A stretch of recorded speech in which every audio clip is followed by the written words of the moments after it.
ज्ञानाञ्जनशलाकया चक्षुरुन्मीलितं येन तस्मै श्रीगुरवे नमः। श्रीचैतन्यमनोभीष्टं स्थापितं येन भूतले स्वयं रूपः कदा मह्यं ददाति स्वपदान्तिकम्।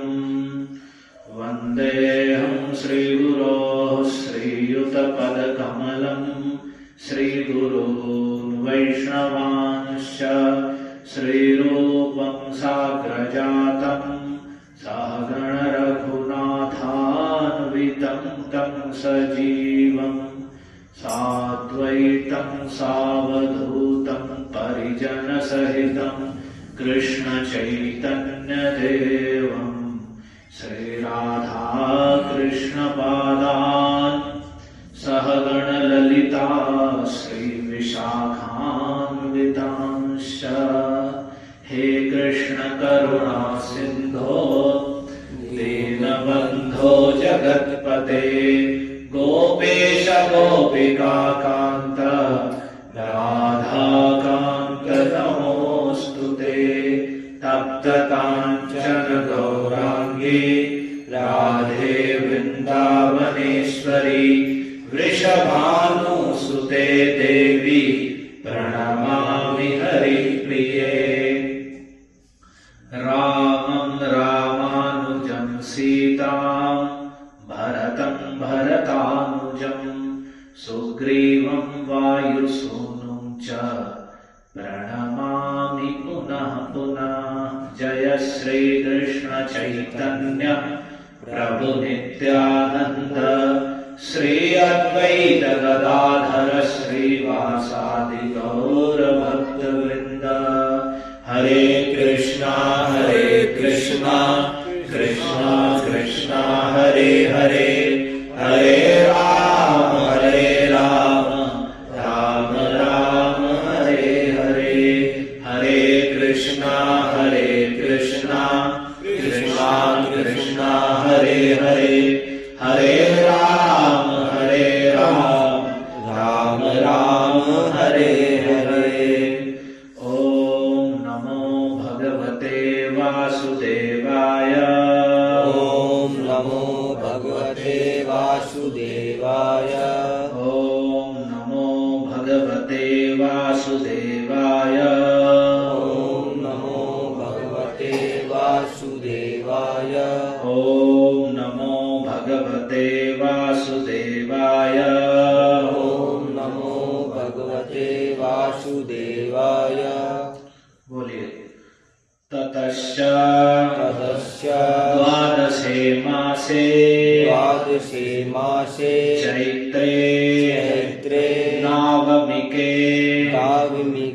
तिथौ प्रोद्यमाने जगन्नाथं सर्वलोक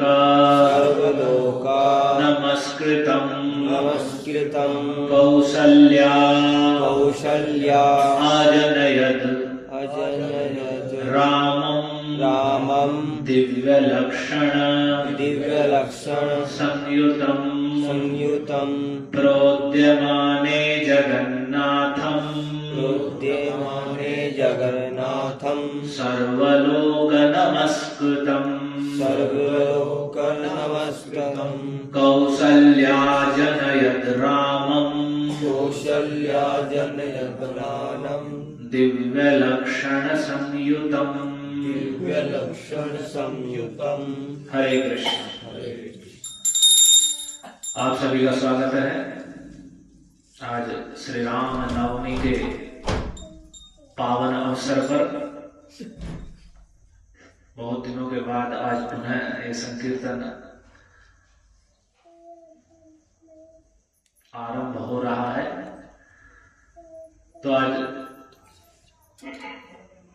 रामनवमी के पावन अवसर पर भगवान श्री राम के अवतरण की कथा का हम सभी श्रवण करेंगे।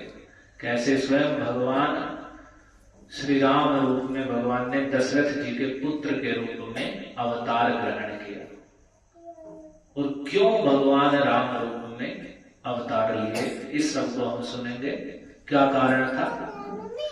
तो भगवान राम के विषय में जानने के लिए महर्षि वाल्मीकि के द्वारा श्रीमद् रामायण ग्रंथ की रचना की गई। जब भगवान राम इस पृथ्वी पर ही विद्यमान थे और जब पूरे रावण को मार करके और वापस अयोध्या में आए हुए थे, राज्य कर रहे थे, तो उसी समय वाल्मीकि मुनि जो अपने आश्रम में रहते थे, अपने शिष्य भरद्वाज के साथ में तमसा नदी के तट पर स्नान करने के लिए गए थे। तो उन्होंने देखा वहां स्नान कर रहे थे, हृदय बड़ा शांत था। तो उसी समय एक सारस, क्रौंच पक्षी का जोड़ा, सारस पक्षी का जोड़ा वहां पर घूम रहा था। आनंद से सुंदर वायु प्रवाहित हो रही थी। तो उसी समय एक व्याध निषाद वहां पर आया और उसने उस सारस पक्षी के जोड़े पर बाण चला दिया। और वह बाण जो उसमें नर था, दोनों स्त्री पुरुष थे, तो जो उसमें पुरुष था क्रौंच पक्षी, उसको लगा और बाण लगते ही वह गिर गया और मर गया। तो जो सारस होते हैं क्रौंच पक्षी, उसका एक गुण होता है कि वह जीवन में एक ही जोड़ा बनाता है। ये एक विशेष गुण है जो उसमें पाया जाता है कि जो उसमें स्त्री और पुरुष है उनका एक जोड़ा बनता है, और यदि उनमें से कोई सा मर गया तो कोई दूसरा जोड़ा नहीं बनेगा, फिर वो मर ही जाता है, दूसरा जोड़ा नहीं बनेगा। तो ये बड़ा एक ग्रहणीय गुण है उसका। तो उसमें से जैसे वो मरा तो उसके बाद वह भी मूर्छित होकर गिर पड़ी, जो उसकी पत्नी थी। तो वाल्मीकि मुनि ने देखा तो उनके हृदय में बड़ी करुणा उत्पन्न हुई, और उस करुणा उत्पन्न हुई उस दृश्य को देखकर और उस व्याध को देख करके बड़ा क्रोध उत्पन्न हुआ, और क्रोध में आकर उन्होंने उसे शाप दे दिया। मां निषाद प्रतिष्ठाम त्वमगमः शाश्वती समाः यत्क्रौंच मिथुनादेकम अवधि काम मोहितम। ये श्लोक उनके मुख से उस समय उच्चारण हुआ। मां निषाद प्रतिष्ठाम त्वमगमः शाश्वती समाः, हे निषाद, तुम कभी भी शाश्वत शांति को प्राप्त नहीं करोगे, कभी तुम्हें शांति नहीं मिलेगी, जीवन भर ऐसे भटकोगे अशांत होकर के, दुख पाते हुए जिस प्रकार से, क्योंकि तुमने ये काम मोहित जो क्रौंच पक्षी का जोड़ा था उसमें से तुमने एक को अपने बाण से मार दिया है। इसी कृत्य के कारण तुम कभी भी शांति को प्राप्त नहीं करोगे। तो उनके मुख से साप निकला। तो जो साप निकला तो उसके बाद जब वे जाने लगे अपने आश्रम की ओर, तो उस समय वे मन में विचार करने लगे कि अचानक मुझे इतनी करुणा और इतना क्रोध कैसे आ गया कि मैंने साप दे दिया। ये करुणा कैसे उदित हुई, और जो मैंने साप दिया उसमें एक बड़ी रहस्य की घटना है। ध्यान से सुनिए सभी, अपना ध्यान एकाग्र करके। जो मैंने साप दिया ये तो श्लोक के रूप में निकला है।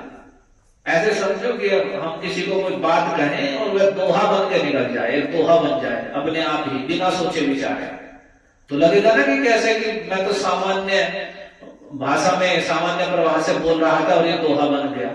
तो वैसे उनके मुख से वह छंद, अनुष्टुप छंद श्लोक बन करके निकला। शोकः श्लोकत्वमागतः, उनका श्लोक श्लोक बन के आ गया। तो विचार करने लगे सरस्वती अचानक मेरे मुख से क्यों प्रकट हुई। तो जैसे ही आश्रम में गए तो उनके आश्रम में ब्रह्मा जी आए, और ब्रह्मा जी ने आकर के उनसे कहा कि मेरी प्रेरणा से तुम्हारे ऐसी सरस्वती प्रकट हुई है, और तुम भगवान श्री राम के चरित्र का वर्णन करो, और मेरे आशीर्वाद से तुम सब कुछ जान जाओगे। जो भी घटना घटित गति किसके मन में क्या चल रहा है वह सब कुछ जान जाओगे। जो भी कुछ लिखोगे वह सब सत्य होगा, जो भी कुछ लिखोगे। और जब तक यावत् स्थास्यन्ति गिरयः सरितस्य महीतले तावद राम कथा लोकेषु प्रचरिष्यति। जब तक पृथ्वी पर पर्वत विद्यमान है और नदियां प्रवाहित हो रही हैं, तब तक राम कथा लोगों में प्रचारित होती ही रहेगी, ब्रह्मा जी ने कहा। तो उनके कहने पर और ब्रह्मा जी के द्वारा ये सब आशीर्वाद स्वरूप वचन देने पर उनकी प्रशंसा की वाल्मीकि मुनि की उन्होंने। और फिर उसके बाद उन्होंने इस ग्रंथ का महाकाव्य रामायण की रचना की। इसे आदि काव्य कहा जाता है कि उनके जो हम श्लोक पढ़ते हैं ये वास्तव में कविता है संस्कृत की। जैसे हिंदी में हम कविताएं पढ़ते हैं ना, तो ये संस्कृत की कविता है। जो श्लोक हम पढ़ते हैं इन्हें गाते भी हैं, तो ये संस्कृत में कविता के रूप में, तो कविता को ही काव्य कहते हैं। तो आदि काव्य वाल्मीकि मुनि के द्वारा रचित है, तो उसमें भगवान राम के चरित्र का वर्णन है और वो ही भगवान राम के चरित्र के लिए मुख्य प्रमाण है। जो वाल्मीकि मुनि ने लिखा है उसी के आधार पर ही भगवान वेद व्यास जी के द्वारा पुराण आदि शास्त्रों में भगवान राम के कथा का बीच बीच में वर्णन हुआ है। तो और अभी जो सामान्य रूप में रामायण के रूप में जो प्रसिद्ध है, जिसमें चौपाइयां सुनते हैं, उसका नाम रामायण नहीं है। रामायण नाम है जो वाल्मीकि जी ने रचना की है, उसका नाम है रामचरितमानस। कि रामचरितमानस है, उसमें उन्होंने लिखा कि रचि महेश मानस निज राखा, कि शिव जी ने इसकी रचना करके अपने मन में रखा था। अवसर पाई उमा सन भाषा, और जब अवसर मिला तो उन्होंने उमा सती को उसे सुनाया, और उसी को मैं लिख रहा हूं। इसमें वाल्मीकि मुनि ने जो कहा है और अन्यत्र भी जो है, और नाना भांति राम अवतारा, रामायण शतकोटि अपारा। भगवान राम के अनेक प्रकार से अवतार हुए हैं, इसलिए अनेक प्रकार से रामायण है, राम कथा है। तो उसमें से ही मैं वर्णन कर रहा हूं। तो उसमें कुछ कथाओं में कहीं कहीं अनेक प्रकार से भेद भी आते हैं, कहीं संक्षिप्त है, लेकिन इसमें रसवर्धन के लिए और एक हमारी सामान्य भाषा में होने के कारण तो प्रचलन में ये है। लेकिन हमें जानना चाहिए, जब तथ्यात्मक रूप में या सैद्धांतिक रूप से हमें जानना होगा, तो उसके लिए श्रीमद् रामायण ही जो वाल्मीकि मुनि द्वारा रचित है वही प्रमाण के रूप में, मुख्य प्रमाण के रूप में ग्राह्य है। तो इसमें अब भगवान के जन्म की हम कथा सुनेंगे।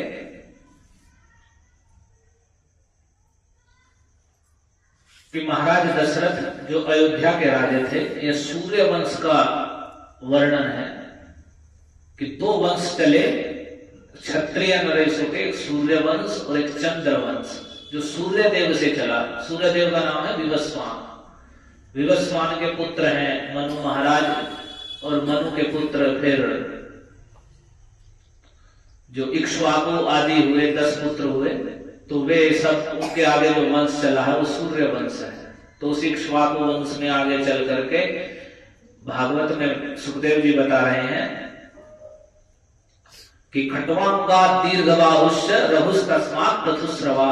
खट्वांग नाम के एक महाराज हुए, जिन्हें जो देवताओं के साथ युद्ध करने के लिए गए थे, और उन्होंने जब पता चला कि उनकी थोड़ी सी एक मुहूर्त की यानी 3 घंटे 2.5-3 घंटे की आयु उनकी शेष है, जब उन्हें पता चला तो उन्होंने सब कुछ छोड़ करके, सारी आसक्ति त्याग करके, अपने मन को पूर्ण रूप से एकाग्र करके भगवान श्री हरि में लगा दिया और भगवान के अभय पद को प्राप्त किया। 2.5 घड़ी में ही, भागवत के प्रारंभ में ही सुखदेव जी ने बात कही है परीक्षित महाराज से कि वे तो खट्वांग को 2.5 घड़ी में, मुहूर्त भर में ही भगवान को प्राप्त कर गए। तुम्हारे लिए तो 7 दिन है। तो वास्तव में भगवान जिस दिन हम पूर्ण रूप से अपने मन इंद्रिय आदि को पूर्ण रूप से कृष्ण में लगा देंगे, तो उसी दिन हम भगवान को प्राप्त कर लेंगे।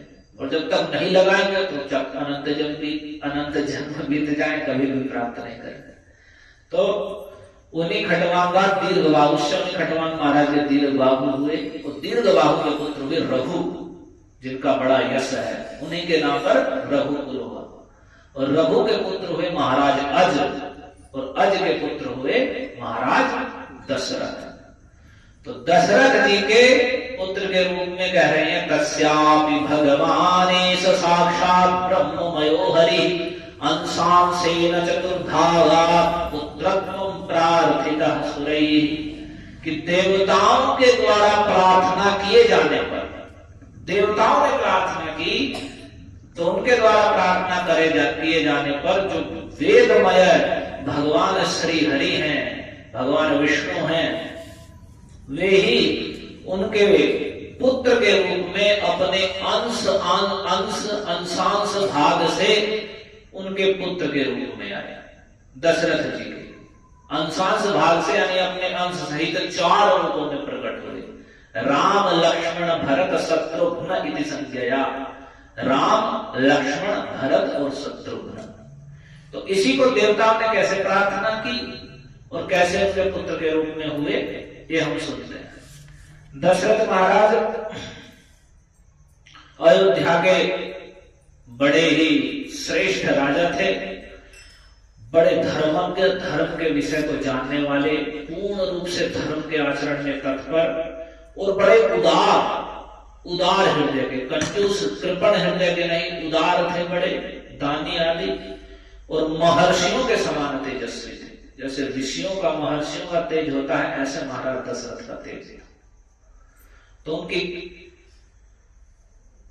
3 रानियां थी जो मुख्य रानियां थी, जो श्री, हरि और कीर्ति, जो 3 देवियां हैं, इन तीनों देवियों के समान थी। कौशल्या, सुमित्रा और कैकेयी, जो मुख्य उनकी 3 रानियां थी।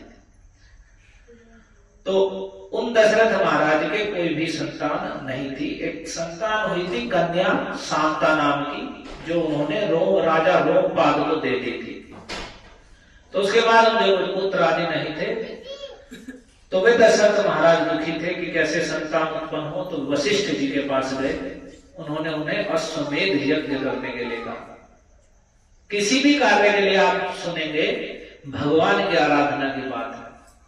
आज लोग दूसरे प्रयासों से सोचते हैं कि हम पुत्र या कुछ भी वस्तु प्राप्त कर लेंगे, लेकिन आप भागवत में, रामायण में कहीं भी सुनेंगे अब उन्हें पुत्र प्राप्ति करनी है और नहीं हो रही है, तो उनका अश्वमेध यज्ञ के द्वारा भगवान श्री हरि का यजन करेंगे तो उनकी कृपा से पुत्र की प्राप्ति होगी। और उसके साथ ही एक ऋष्यशृंग मुनि है, जो पहले अखंड ब्रह्मचारी थे और जैसे तैसे करके उन्हें राजा रोमपाद के राज्य में वर्षा नहीं हो रही थी, इंद्र ने वर्षा रोक दी थी और वे वन में ही रहते थे।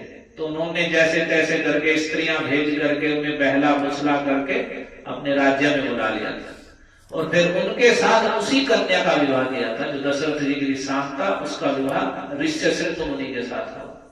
तो वही ऋष्यशृंग मुनि पुत्रेष्टि यज्ञ में निपुण थे, तो उन्हीं ऋष्यशृंग मुनि को बुलाया गया यज्ञ करने के लिए, पुत्रेष्टि यज्ञ करने के लिए, पुत्र प्राप्ति के लिए। तो वे बड़े मेधावी थे ऋष्यशृंग मुनि और वेदों के ज्ञाता थे।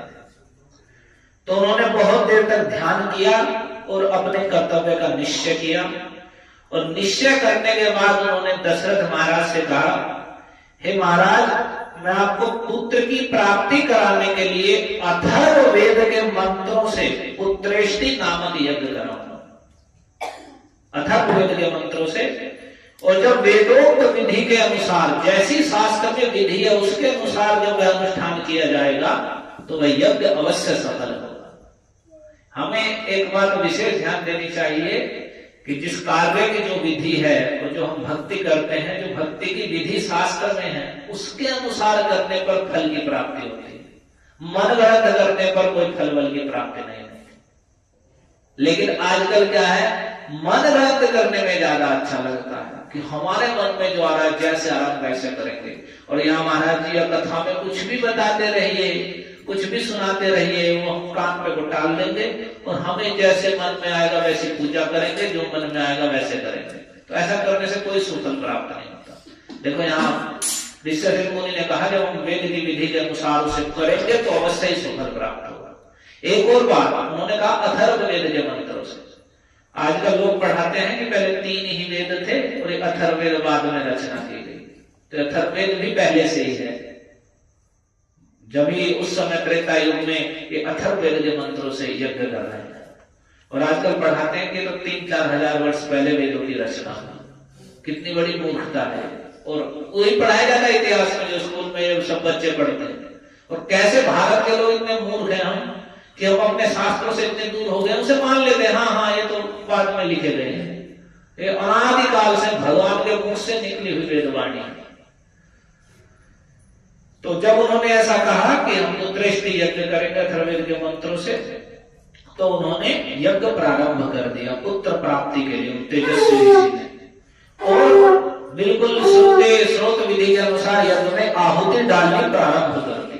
तो अब इतने बड़े ऋषि हैं और बिल्कुल विधि विधान से कर रहे हैं, और जब वे देवताओं का नाम लेकर के आहुति डालने लगे तो अपना भाग लेने के लिए वहां देवता, सिद्ध, गंधर्व, महर्षिगण सबके सब उस यज्ञ में वहां एकत्र हो गए। वे अन्यों की दृष्टि से देख नहीं रहे हैं, लेकिन वहां के सब वहां पर आ गए। सभी अन्य जो वहां पर लोग उपस्थित है उन्हें नहीं दिखाई पड़ रहे हैं। तो दूसरों की दृष्टि से अदृश्य रहकर यज्ञ की सभा में सभी देवता एकत्रित हो गए, और वहां पर ब्रह्मा जी भी वहीं पर उपस्थित थे। तो ब्रह्मा जी से वे इस प्रकार बोले, देवताओं ने कही ये बात ब्रह्मा जी से, उस यज्ञ में सभी देवता, ब्रह्मा जी भी वहां पर उपस्थित हैं। तो इंद्र आदि सभी देवताओं ने ब्रह्मा जी से प्रार्थना की, और वे सबकी दृष्टि से अदृश्य हैं। तो हमें यह भी समझ लेना चाहिए कि जहां भगवान का कीर्तन हो रहा है, जैसे बताया गया कि जहां भगवान की कथा होती है वहां भगवान भागवत के महात्म्य में ब्रह्मा जी से कह रहे हैं कि मैं देवताओं सहित वहां विद्यमान रहता हूं। तो हमें ये नहीं सोचना चाहिए कि हम दिख नहीं रहे हैं तो भगवान उपस्थित नहीं है। जहां भगवान का संकीर्तन है और जहां भगवान की कथा हो रही है यथार्थ रूप में, तो वहां भगवान निश्चित रूप से विद्यमान है, जैसे यहाँ पर है। वो लोग नहीं दिख रहे हैं। तो देवता लोग ब्रह्मा जी से प्रार्थना करते हैं कि हे ब्रह्मा जी, रावण नाम का एक राक्षस जिसे आपने ही वरदान दिया है, वह उसका बल बहुत बढ़ गया है और वह हम सभी लोगों को कष्ट दे रहा है, और उस हम में किसी में भी इतनी शक्ति नहीं है कि हम उसे दबा सकें अपने पराक्रम से। आपने तो प्रसन्न होकर उसे वर दे दिया, लेकिन उसी वर के कारण उसके हम सारे अपराधों को सहते चले आ रहे हैं। उसने तीनों लोगों के प्राणियों की नाक में दम कर रखा है, सभी को उद्वेग दे रहा है, सभी को पीड़ा दे रहा है, कष्ट दे रहा है। इसलिए उसने लोगों को रुला दिया है। लोग रावण रावण है, इसलिए उसे रावण कहा गया है, जो सभी लोगों को रुला देने वाला है। और वह कैसा है, अपने से ऊंची स्थिति में जिसको भी देख लेता है कि कोई ऊंची स्थिति में है तो उसी के साथ द्वेष करने लगता है। ये राक्षसों का लक्षण है। अपने से ऊंचे किसी को देख लेना, बस द्वेष करने लग जाना कि ये ऊंचा कैसे है। तो राक्षसों का लक्षण है, रावण का लक्षण बता रहे हैं। और वह अपने सभी से द्वेष करता है और देवराज इंद्र को परास्त करने की अभिलाषा रखता है। वह बड़ा उद्दंड हो गया है। वह ऋषियों को, यक्षों को, गंधर्वों को और असुरों को भी, जो दूसरे से निर्बल असुर है उन्हें भी, और ब्राह्मणों को पीड़ा देता है, उनका अपमान करता है। और इतना बलवान है कि सूर्य उसको ताप नहीं पहुंचा सकते। इतना बल, इतना प्रभाव है उसका। अगर वह नहीं चाहे तो सूर्य उसके सामने ताप नहीं पहुंचा सकते। उसके पास जोर से वायु नहीं बह सकती है, धीरे से ही वायु उसके पास बहेगी। उसके आने पर समुद्र की उत्ताल तरंगे भी शांत हो जाती हैं, स्तब्ध हो जाता है समुद्र भी, उसमें कंपन नहीं होता। वह देखने में बड़ा भयंकर है। हे भगवान, ब्रह्मा जी से देवतागण कह रहे हैं, इसीलिए हमें बड़ा भय हो रहा है और हम आपसे प्रार्थना करते हैं कि आप उसके वध का कोई ना कोई उपाय आपको करना चाहिए, क्योंकि जब तक वह नहीं मरेगा तब तक लोक में शांति नहीं होगी। ऐसे ही ऋषि, ब्राह्मणगण और अन्य सभी लोगों को वह पीड़ा देता रहेगा। तो जब उन्होंने कहा तो ब्रह्मा जी ने कहा, तत्काल ब्रह्मा जी के मन में यह विचार आ गया और वे कहने लगे, देवताओं लो, उस दुरात्मा के वध का उपाय मेरी समझ में आ गया है। क्या उपाय समझ में आ गया है कि जब मैं उसे वर दे रहा था तो उसने यह बात कही थी कि वह गंधर्वों के द्वारा, यक्षों के द्वारा, देवताओं के द्वारा, राक्षसों के द्वारा न मारा जाए, कि मैं न गंधर्वों से मरूं, न देवताओं से, न यक्षों से, न राक्षसों से। तो मैंने भी उसे तथास्तु कह दिया था, उसे वरदान दे दिया था, लेकिन उसने मुझसे मनुष्यों से ना मरूं ये वरदान नहीं मांगा, क्योंकि वह मनुष्यों को तो बड़ा तुच्छ समझता है मनुष्य क्या कर लेंगे मेरा, जब देवता कुछ नहीं कर सकते। तो मनुष्य को वह तुच्छ समझता है, इसलिए अब मनुष्य के हाथ से ही उसका वध होगा। मनुष्य के सिवा दूसरा कोई भी उसकी मृत्यु का कारण नहीं हो सकता, तो मनुष्य ही उसका वध करेगा। तो जब ये बात सुनी तो सुनकर सारे देवता और महर्षि प्रसन्न हुए। उसी समय क्या होता है, एतस्मिन्नन्तरे विष्णुरुपयातं महाद्युतिः शंख चक्र गदा पाणिः पीतवासा जगत्पतिः वैनतेयं समारुह्य भास्करस्तो यदं यथा तप्तहाटमकेयूरो वन्द्यमानः सुरोत्तमैः ब्रह्मणा च समागत्य तत्र तस्थौ समाहितः। कहे उसी समय जो संपूर्ण जगत के पति हैं, जो महातेजस्वी हैं, वे पीतांबर धारण करने वाले शंख चक्र गदा और कमल जो अपने हाथों में धारण करते हैं, वे भगवान विष्णु गरुड़ पर सवार होकर वहां पर आ गए। गरुड़ पर सवार होकर वहां पर आ गए और सभी देवताओं ने मिलकर के उनकी वंदना की और वे बड़ी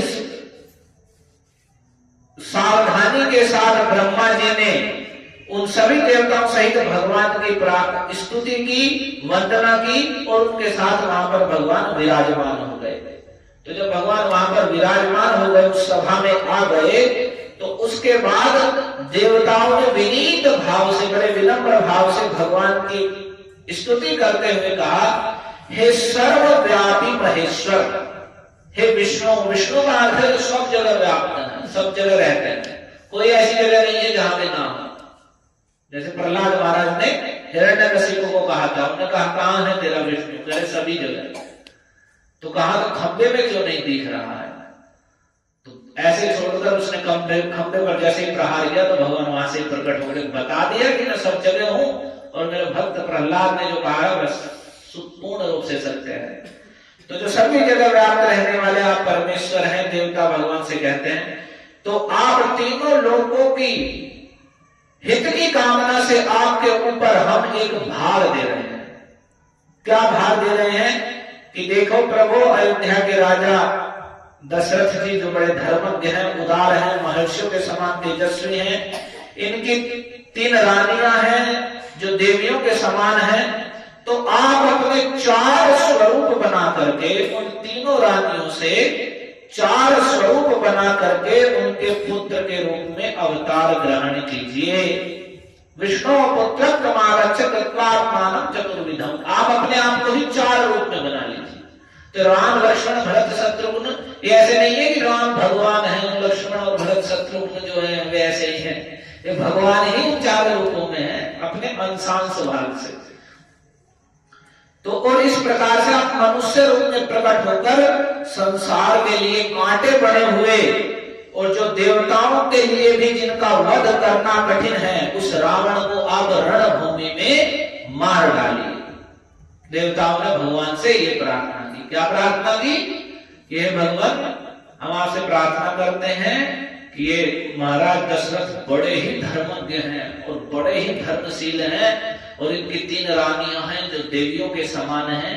आप इनके गर्भ से अपने 4 स्वरूप बना करके पुत्र के रूप में अवतार ग्रहण कीजिए और मनुष्य रूप में प्रकट होकर के आप जो तीनों लोगों का कंटक स्वरूप रावण है, उसको रणभूमि में मार डालिए, क्योंकि वह देवताओं के द्वारा मारा नहीं जा सकता।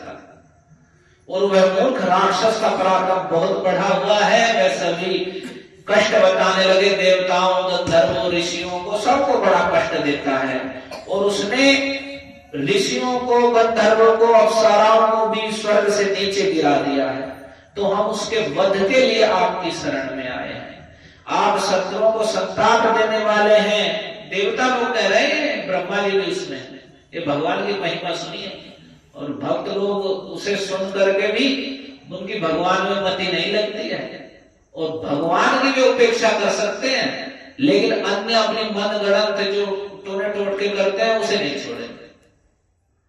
तो वे देवता लोग कह रहे हैं कि आप ही हमारी परम गति हैं और इन देवद्रोहियों का वध करने के लिए आप मनुष्य लोक में अवतार ग्रहण कीजिए। देवताओं ने प्रार्थना की, आप ही अब हमारी गति बचे। यानी जब कार्य देवताओं से, ब्रह्मा जी से, शिव जी से सबसे ऊपर चला जाता है, तब वे भगवान की शरण में जाते हैं। तो उनकी रक्षा भगवान करते हैं और हम उन्हीं भगवान की शरण में हैं, और फिर भी हम अपने को असुरक्षित अनुभव करें और फिर सुरक्षा के लिए दूसरी जगह भागें, तो कितनी बड़ी मूर्खता। तो इस प्रकार स्तुति करने पर सर्वलोक वंदित सभी लोग जिनकी वंदना करते हैं, वे देवाधिदेव भगवान विष्णु ने वहां एकत्रित हुए उन ब्रह्मा आदि सभी देवताओं से कहा कि हे देवताओं, तुम्हारा कल्याण हो, तुम भय को त्याग दो। मैं तुम्हारा हित करने के लिए रावण को पुत्र, पौत्र, अमात्य, मंत्री और बंधु बांधवों सहित युद्ध में मार डालूंगा, और देवताओं तथा ऋषियों को भय देने वाले उन क्रूर और दुर्धर्ष राक्षस का मैं नाश करके 11,000 वर्षों तक पृथ्वी का पालन करता हुआ मनुष्य रूप में निवास करूंगा। तो उसी समय भगवान ने कह दिया कि मैं उसके पुत्र, पौत्र, बंधु बांधवों सहित रावण को रणभूमि में मारूंगा और 11,000 वर्ष तक पृथ्वी का पालन करते हुए मनुष्य लोक में निवास करूंगा। इसके बाद देवताओं को ऐसा वर दे करके मनस्वी भगवान विष्णु ने मनुष्य लोक में पहले अपनी जन्म भूमि के संबंध में विचार किया। ये विचार करने लगे कहां और किसके यहां में प्रकट करता। तब इसके बाद कमल नयन भगवान श्री हरि ने अपने को 4 स्वरूपों में प्रकट करके राजा दशरथ को पिता बनाने का निश्चय कर लिया कि महाराज दशरथ को पिता बना करके इनके यहाँ ही मैं 4 स्वरूपों में प्रकट करूंगा। तब उसके बाद फिर देवताओं, ऋषि, गंधर्व, रुद्र और अप्सराओं ने दिव्य स्तुतियों के द्वारा भगवान मधुसूदन की फिर से स्तुति की प्रार्थना की। फिर भी भगवान सब कुछ जानते हुए भी फिर उन्होंने देवताओं से फिर भी पूछा, ऐसा जानत भी, वे जब सब कुछ जानते हैं फिर भी पूछा कि नहीं रावण कैसे मरेगा। तो फिर उन्होंने वही कथा बताई कि वह मनुष्य के हाथ से ही मर सकता है, देवताओं और यक्ष और गंधर्वों से वह नहीं मरेगा। तो उसके बाद भगवान ने कह दिया कि ठीक है, मैं दशरथ जी को पिता बना करके उनके यहां ही अवतार ग्रहण करूंगा।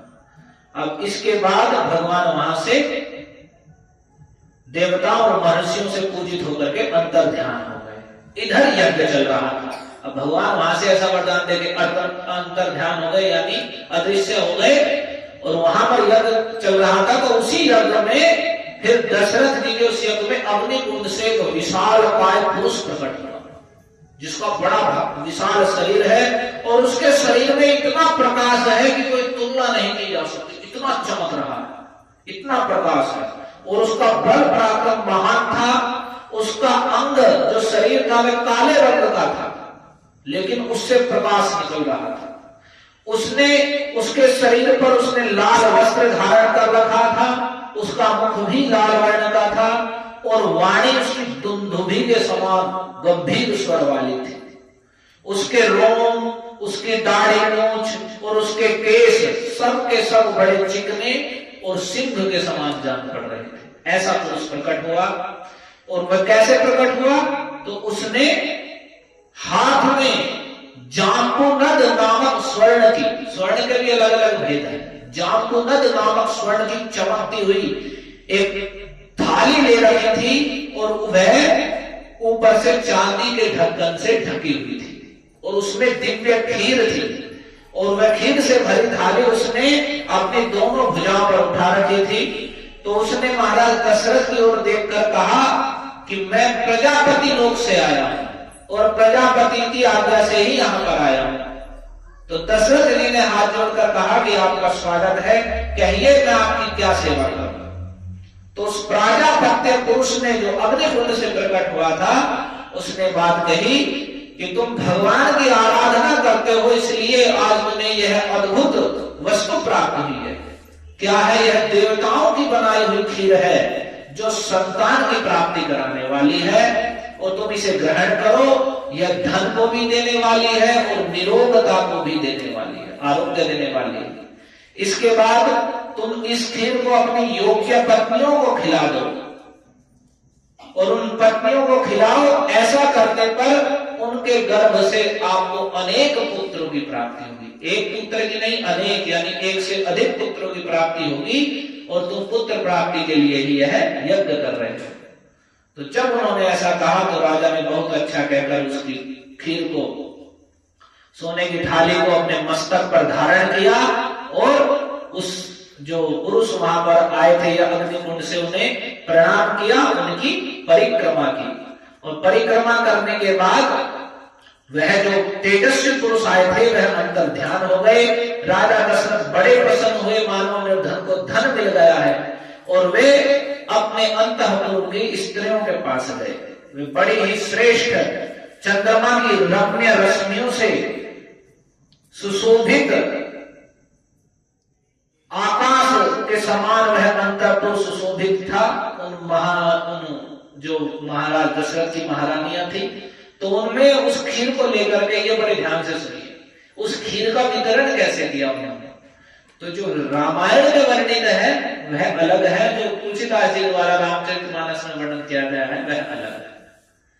तो रामायण से हम सुन रहे हैं। तो जब दशरथ जी उस खीर को लेकर अंतःपुर में गए तो कौशल्या से बोले कि हे देवी, यह अपने पुत्र की प्राप्ति कराने वाली खीर है, तुम इसे ग्रहण करो।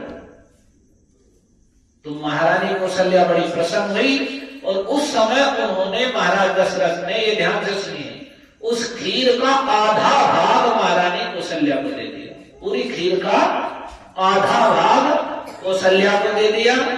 उसके बाद जो बचा हुई खीर थी, यानी आधी खीर बची हुई थी, फिर उसका आधा भाग सुमित्रा जी को दे दिया। जो पूरी खीर थी आधा भाग कौशल्या को दे दिया, जो आधी बची हुई थी उसका आधा भाग सुमित्रा जी को दे दिया। फिर जो खीर बची रही, यानी चौथाई खीर बची रही, तो उस खीर के फिर 2 भाग किए गए। उसके फिर जो 2 भाग किए गए, उसमें से जो आधा भाग था वह कैकेयी को दिया और फिर जो बचा हुआ भाग था वह फिर से सुमित्रा को दे दिया। यानी पूरी खीर का आधा भाग कौशल्या जी को, 1/4 भाग सुमित्रा जी को दिया। फिर जो 1/4 खीर बची उसके 2 भाग करे, उसमें से आधा भाग कैकेयी को दिया, फिर जो बचा हुआ आधा था वह सुमित्रा जी को दे दिया। इस प्रकार से महाराज दशरथ ने अपनी सभी रानियों में अलग अलग खीर बांट दी और उन सभी सती साध्वी रानियों ने इस खीर को पाकर अपना बड़ा सम्मान समझा। उनके हृदय में आनंद छा गया।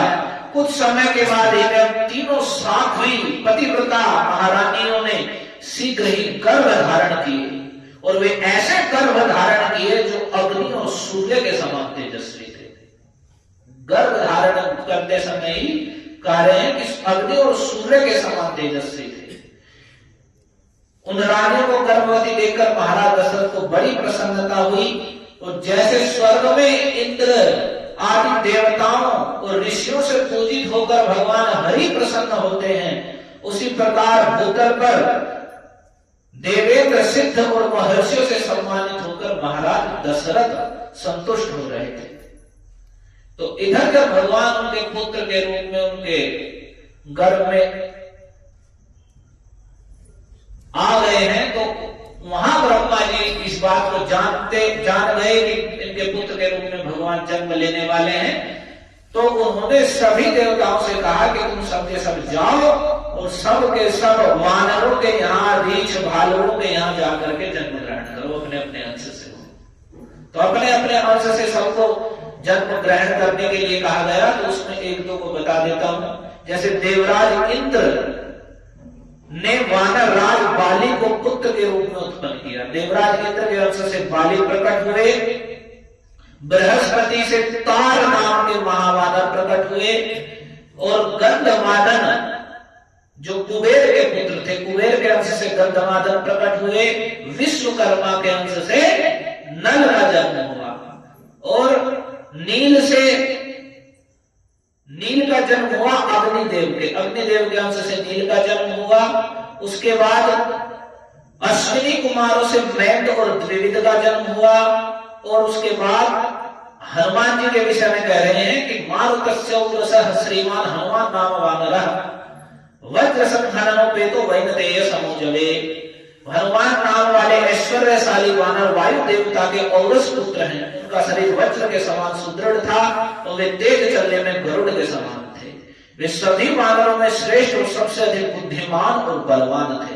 इस प्रकार से कई हजार वानरों की उत्पत्ति हुई और वे उनके बल की कोई सीमा नहीं थी। सब इच्छानुसार रूप धारण करने वाले पराक्रमी थे। बड़े बड़े गजराजों के समान और पर्वतों के समान बड़े बड़े विशाल शरीर वाले सभी वानर और महाबली थे। और वे रीछ, वानर और गोलांगूल, जिसे लंगूर कहते हैं, इन सब जातियों में वे सभी देवता लोग अपने अपने अंश से प्रकट हुए और पहले से भी अधिक वे बलवान थे।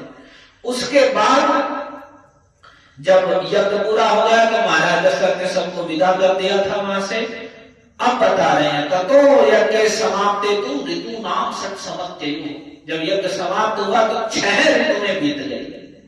6 ऋतु का मतलब एक ऋतु में 2 महीने होते हैं। तो जब 6 ऋतुएं बीत गई यानी 6ठी ऋतु चल रही थी और 12वां महीना चल रहा था तो ततश्चत्वादशे मासे चैत्रे नावमिके तिथौ नक्षत्रे दैवतेषु च संस्थेषु पंचसु ग्रहेषु कर्कटे लग्ने वाक्पका बिन्दुना सह प्रोद्यमाने जगन्नाथं सर्वलोक नमस्कृतं कौसल्या जनयद रामं दिव्य लक्षण संयुतम। कह रहे हैं जब यज्ञ समाप्ति के बाद 6 ऋतुएं बीत गई, 12वां महीना चल रहा था। उस समय चैत्र के महीने के शुक्ल पक्ष की नवमी तिथि को, जो आज है चैत्र के महीने की शुक्ल पक्ष की नवमी तिथि को पुनर्वसु नक्षत्र में कर्क लग्न में कौसल्या देवी ने दिव्य लक्षणों से युक्त सर्वलोक वंदित, जो समस्त लोगों के द्वारा जिनकी वंदना होती है, जो जगन्नाथ है, संपूर्ण जगत के ईश्वर हैं, उन श्री राम को जन्म दिया। उस समय उनकी सूर्य, मंगल, शनि, गुरु और शुक्र ये 5 ग्रह अपने अपने उच्च स्थान में विद्यमान थे। वे राम विष्णु स्वरूप, वह जो खीर थी वह खीर कुछ नहीं थी, विष्णु ही उस खीर के रूप में थे। उस खीर के आधे भाग से प्रकट हुए थे। कौशल्या के महाभाग पुत्र श्री राम इक्ष्वाकु कुल का आनंद बढ़ाने वाले थे। उनके नेत्रों में कुछ कुछ लालिमा थी, उनके होठ भी लाल थे, भुजाएं बड़ी बड़ी थी और स्वर दुंदुभी के समान गंभीर था। ध्यान से सुनिए इस वर्णन को। क्या करें? कौशल्या जनयद रामम जगन्नाथम सर्वलोक नमस्कृतम। कौशल्या देवी ने भगवान श्री राम को जन्म दिया, जो संपूर्ण जगत के नाथ हैं, जो विष्णु के उस खीर रूप विष्णु के अर्धभाग से प्रकट हुए हैं और जगदीश्वर हैं। वे ही कौशल्या जी के पुत्र के रूप में आए, वे राम। अब मैं यहाँ पर एक चर्चा करता हूं। आपके यहाँ एक प्रसिद्ध हैं चौधरी साहब, उनके भाई हैं राकेश टीका जो प्रवक्ता हैं, लोग जिनकी आराधना करते हैं वे दिव्य लक्षणों से युक्त जगत के ईश्वर कौशल्या जी के यहाँ पुत्र के रूप में जन्मे। तो भगवान ही राम जो कौशल्या के पुत्र हैं वे भगवान हैं, वे नारायण हैं, विष्णु हैं। और ये अभी ये तो हम सुनेंगे नहीं और मन गलत ऐसी कल्पनाएं करेंगे। कभी कान से रामायण सुनेंगे नहीं, भागवत सुनेंगे नहीं और भगवान के विषय में टिप्पणियां करेंगे। तो जो राम है कोई दूसरे राम नहीं है। जैसे कहते हैं एक राम दशरथ के बेटा, एक राम घट घट में लेटा, ये कहते चलते हैं ना बात। तो कि वो राम जो घट घट में लेटा वो अलग है, दशरथ का बेटा है ये तो वो जो दशरथ के बेटा है वे ही राम है, जो जगत के ईश्वर हैं, जो घट घट में बैठे हुए हैं। कोई कई सारे राम नहीं है, ये हमें जानना चाहिए। तो कौशल्या जी के यहाँ बड़ी बड़ी भुजाओं वाले, जिनके सुंदर लाल नेत्र हैं, रक्त लाल वर्ण के ओष्ठ हैं, गंभीर स्वर है, वे विष्णु के अर्धभाग से राम प्रकट हुए। उसी प्रकार भरत कैकेयी जी के पुत्र के रूप में प्रकट हुए, जो विष्णु के चतुर्थ भाग चतुर्थांश से भी न्यून भाग से उत्पन्न हुए थे, जो सत्गुणों सर्व सत्गुणों से संपन्न थे। उसके लक्ष्मण और शत्रुघ्न जो सुमित्रा जी ने जिन्हें जन्म दिया, इन दो पुत्रों को जन्म दिया, ये दोनों वीर भगवान विष्णु के अर्ध भाग से संपन्न और सब प्रकार के अस्त्रों के विद्या में कुशल थे। यानी पद्म पुराण में कहा गया है कि जैसे भगवान वहां आए, उन्होंने अपने 4 स्वरूपों में प्रकट किया, तो जो नारायण है वही जो विष्णु है वे राम रूप में है, जो शेष है जिस पर भगवान शयन करते हैं वही लक्ष्मण के रूप में है, जो चक्र है भगवान शंख चक्र धारण करते हैं तो चक्र के अवतार भरत जी हैं और शंख के अवतार शत्रुघ्न जी हैं। इस प्रकार से पद्म पुराण में वर्णन है। और विष्णु धर्मोत्तर में वर्णित है कि भगवान 4 रूपों में रहते हैं, वासुदेव, संकर्षण, प्रद्युम्न और अनिरुद्ध।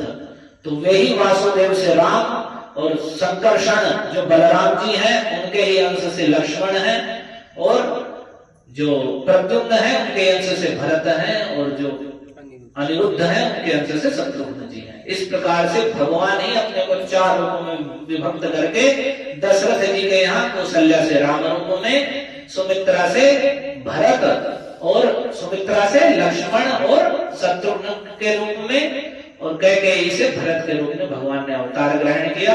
उसके बाद अवतार लेकर के 11 दिन बीतने पर इसमें जो वर्णित है, वशिष्ठ जी ने उनका नामकरण किया। नाम पहले बता दिया, नामकरण किया। ज्येष्ठम रामम महात्मानम, जो महात्मा है सबसे बड़े हैं, ज्येष्ठ का राम नाम दिया। भरतम कैकेयी सुतम, कैकेयी के पुत्र का नाम भरत दिया।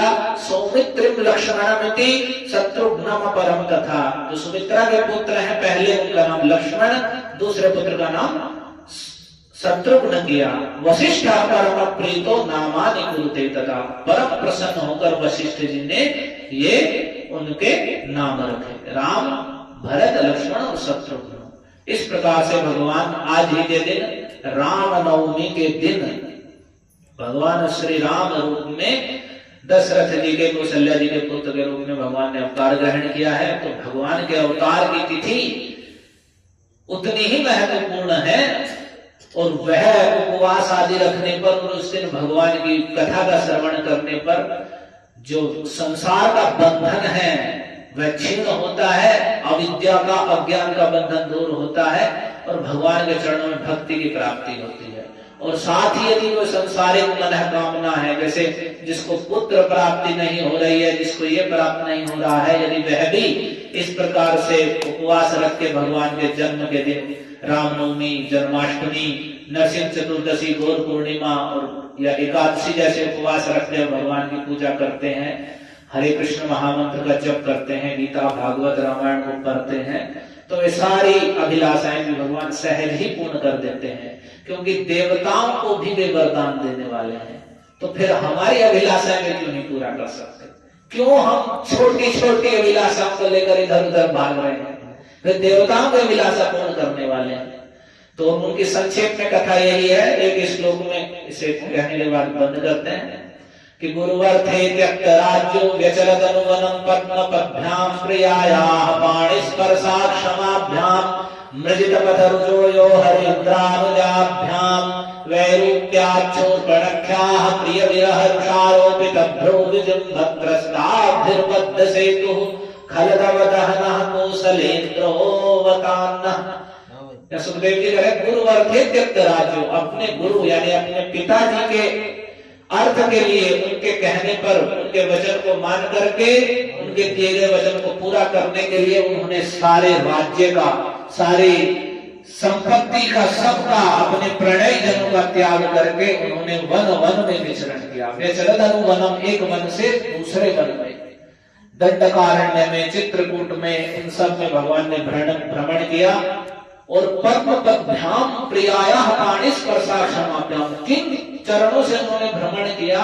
नंगे पैर भगवान वनों में भ्रमण किया है, दंडकारण्य आदि में बिल्कुल नंगे पैर होकर भगवान ने उसमें भ्रमण किया है। और भगवान के चरणों में कहते हैं कि जो कांटे भी चुभ जाते थे तो भगवान उन्हें निकालते नहीं थे, कि जो मेरे शरण में, चरणों में आ गया है तो भगवान उसका त्याग नहीं करते हैं। तो वे कैसे कोमल चरण है, कह रहे हैं जब सीता जी उन्हें स्पर्श करती थी तो उनका स्पर्श भी उन कोमल चरण कमलों के लिए बड़ा कठोर जान पड़ता था। उन परम कोमल चरण कमलों से भगवान ने वन वन में विचरण किया। मानिस प्रसाद समाभ्याम मृजित पथ रुजो यो हरिद्राभ्याम। जब वे चलते चलते थक जाते थे या विश्राम करते थे, उस समय लक्ष्मण जी और बाद में हनुमान जी उनके चरणों को दबा दबा करके उन्हें विश्राम दिलाते थे।